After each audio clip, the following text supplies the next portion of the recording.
Orang besar yang berjanggut merah dalam sejarah dunia ada 3, yaitu Kaisar Frederick I Romawi, kakak beradik Oruk, dan Hoirudin Barbarossa dari Turki Utsmani. Barbarossa artinya janggut merah. Bagi kalian yang pernah menonton film Pirates of Caribbean, pasti kalian pernah mendengar tokoh bajak laut terbesar yang paling ditakuti orang Eropa pada abad pertengahan, penjaga lautan dinasti Turki Utsmani. Ia adalah Barbarossa si janggut merah.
Barbarossa lahir sekitar tahun 1470-an atau awal 1480-an di desa Palaikokipos, di Pulau Midilli, Yunani yang berada di bawah Kekaisaran Turki Utsmani. Ayahnya, Yakub yang merupakan tukang tembikar, membeli sebuah perahu untuk membantunya menjual barang-barangnya di seluruh pulau dan sekitarnya.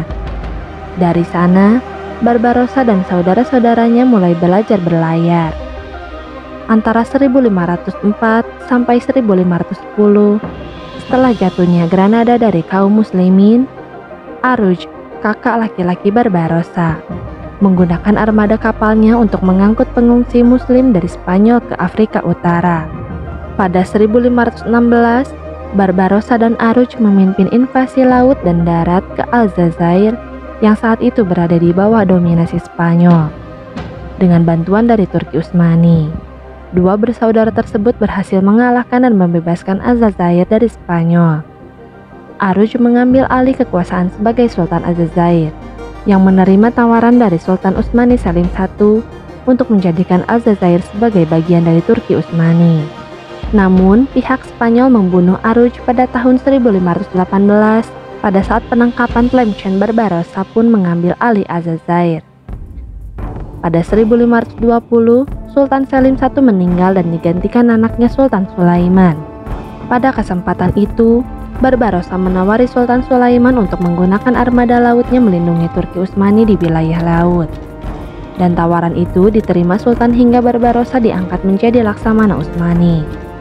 Pada tahun 1522, kapal-kapal Barbarossa membantu menaklukkan Turki Utsmani di Pulau Rhodes dan sekitarnya. Pada musim gugur 1529, Barbarossa membantu 70.000 orang Muslim Moor melarikan diri dari Andalusia setelah pihak Spanyol melancarkan reconquista. Kaum muslimin diburu oleh pemerintahan Kristen Spanyol untuk dibunuh, dipaksa memeluk Kristen atau dijadikan budak. Kristen Eropa menjadi pusing serta panik dengan gemilangnya Sulaiman I dari Turki. Dia menguasai daratan dengan pasukan jenis harinya dan menguasai lautan dengan armada pemimpin Barbarossa. Kaum Eropa menyebut Barbarossa sebagai bajak laut.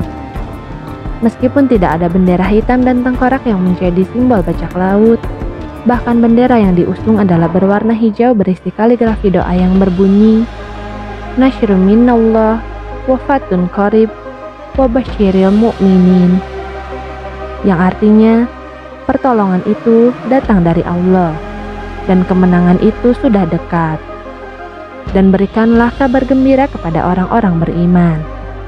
Sepanjang tahun 1530-an, Barbarossa terus membantu dinasti Turki Utsmani melakukan berbagai pembebasan.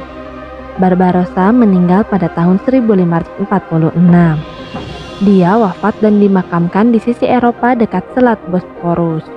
Khairuddin Barbarossa memiliki peranan yang signifikan dalam sejarah umat Islam, dari seorang pelaut biasa yang membantu ayahnya berjualan hingga menjadi laksamana yang disegani di lautan Eropa dan Mediterania, memenangkan pertarungan gemilang selama menghadapi orang-orang Spanyol, serta menyelamatkan ribuan muslim Spanyol dari kekejaman Kristen Eropa, dan meninggalkan warisan angkatan laut dengan kekuatan besar selama berabad-abad selanjutnya.